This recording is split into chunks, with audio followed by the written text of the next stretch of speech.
Hey guys, today we're looking at a game that I actually use to work on my first touch and my touch on air balls. All goalkeepers should be able to handle a ball in the air if they can't use their hands. This could also be used for forwards, anyone in the field really. You need to be able to handle an air ball and you need to be able to make an air ball pass.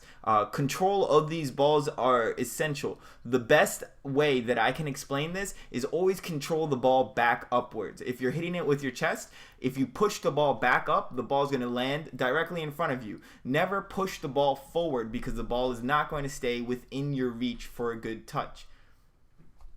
So I like to start my game out with a little warm-up. I put myself in a 5x5 square. It's going to be part of the game, and all I want to do is juggle, serve the ball to myself in the air, and try to get it with one touch, try to bring the ball down and keep it in the box. If I keep the ball in the box with my control, that means that I am controlling the ball correct, and that if a striker does come to take the ball from me, I have the control in my possession, so it's going to be almost impossible for him to take the ball easily.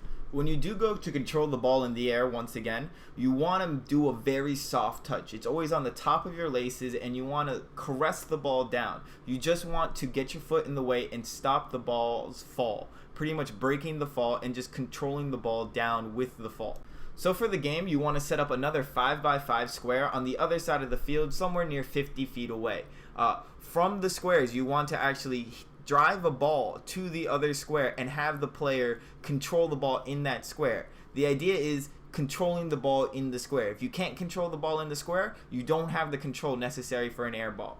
So this is how you win. You need to get the ball inside of the square and the other person needs to control it. If the other person does not control the ball, you get a point. But if you don't get to control the ball, or if you don't reach the actual spot, then the other person gets a point. Always try to control the ball into the square and leave it in the square with your first touch.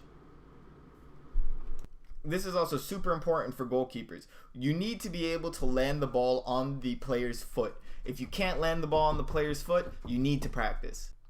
So this drill is great for practicing controlling these balls. There are a few things you want to pay attention to when you're going to control a ball in the air. The first thing is always being center with the ball. Just like juggling, you always want to have the ball in the center of your body, and you always want to make sure the ball is coming back to you. How do you do this? So you always want to make sure that the ball is bouncing off of the inside of your foot or the top of your foot. Never try to control a soccer ball with the outside of your foot. Unless you have an amazing touch, outside of the foot is not the way to go with touching the ball correctly. You should always touch the ball on the inside of your left foot or on the inside of your right foot, and always try to keep the ball coming back towards you. You want to keep the ball in the box and controlled.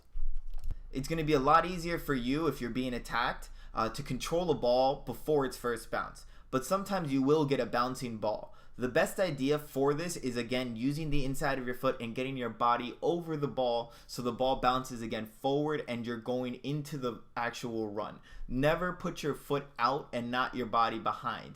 If that happens, you're going to lose the ball and you won't be able to chase for it. Always remember, these drills are super versatile, so that means you can change the style of the passing in these drills. Go for high balls, go for low balls, go for low driven balls. But always remember the few things that you want to do to control these balls. So always remember to center yourself with the soccer ball. That means putting your chest where the soccer ball would be going and centering your body completely to it.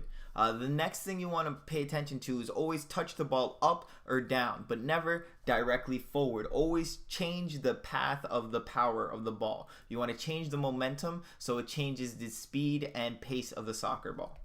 And make sure every time you're controlling these soccer balls, you're controlling it with the inside of your feet.